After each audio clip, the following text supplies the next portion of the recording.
Hey, it's Ann from Ann Moyer Singing, and I wanted to talk a little bit about breathing. If you are studying with a teacher who is teaching you how to use abdominal breathing or belly breathing, working you with Farinelli exercises, things of that nature, they're probably asking you to breathe down to the floor, and they'll say all the way down to the bottom of your body. And they don't necessarily give you a mechanic to understand how to do that. I've seen some exercises that go and have you expel all of your air and keep expelling and keep expelling and keep expelling, and then inhale. And while that gives you some idea of what's going on, there's a lot of conflicting sensations going on in your body at that time. And so it makes it really difficult to pay attention to what's important about that breath. So the idea here is that for most of, at least for bel canto anyway, that we're trying to set up all of the space, all of the lift, all of the relaxation of the larynx and the placement of the tongue and the drop of the jaw and all of this stuff happening on the inhalation. And so there's a lot of things going on and plenty of other things to pay attention to. So what I'll ask my students to do is to, one, sit up on a firm surface, not a soft thing like a couch or a living room chair. Kitchen chair is fine, just something that's not, something you can feel under your sit bones. And then get yourself nice and straight and tall, ballet-like, you're lifting upwards. Now what I want you to do is I want you to take most of your air out of your lungs. And I want you to hold your breath.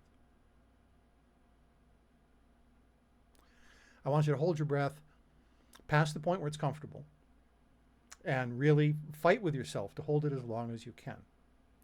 When you do this, at some point your body's going to say, nope, boss, I need to take a breath. And the air will come in.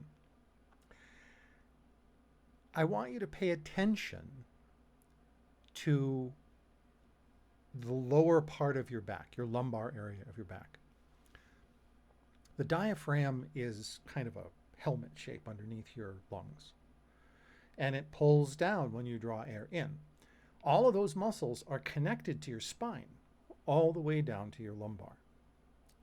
And so when you do this inhalation, like you've been under the water too long, it goes all the way back down. And your sides will expand out.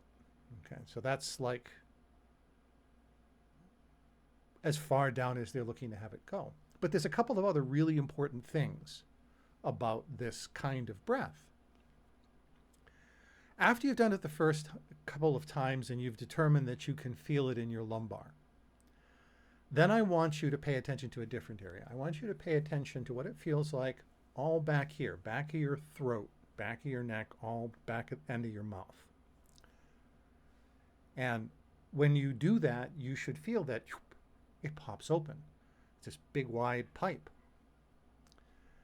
Then on another time that you're doing it, pay attention to what's going on with like the very back part of your tongue. Because it's going down and opening a little bit to forward. You're making this big inhalation pipe. And the idea, again, for bel canto singing, is that we want to bring this air in. And once that's air in, we suspend the position of the diaphragm and we push on the pelvic floor. And by so pushing on the pelvic floor, the rectus abdominis bands engage and pull up in the front. But all of my focus is pushing down. And the sound comes out. Now, for those of you who are learning to sing for some kinds of microphone singing, you'll be taught about using the rectus abdominis bands in a hiss or a trill. And you can drive air. You say the price of my love's not a price. You can sing on that pressure, on that tension. That's not full Appoggio. That's good for microphone singing, but it's still missing some fullness of sound. So I really, the Appoggio works for a lot of different things, so it's not a bad thing to learn how to do. So anyhow, I don't want to get too far afield in other things, because really the big deal here is how to inhale. And what your teacher is asking you to do is one thing, and you think you're doing the right thing, and it's not. It's not.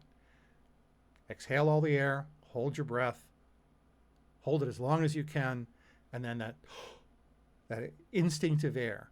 Examine every piece of where that goes into your body, and then try and learn to replicate it, and your teacher will be super happy. All right, peace. Thanks.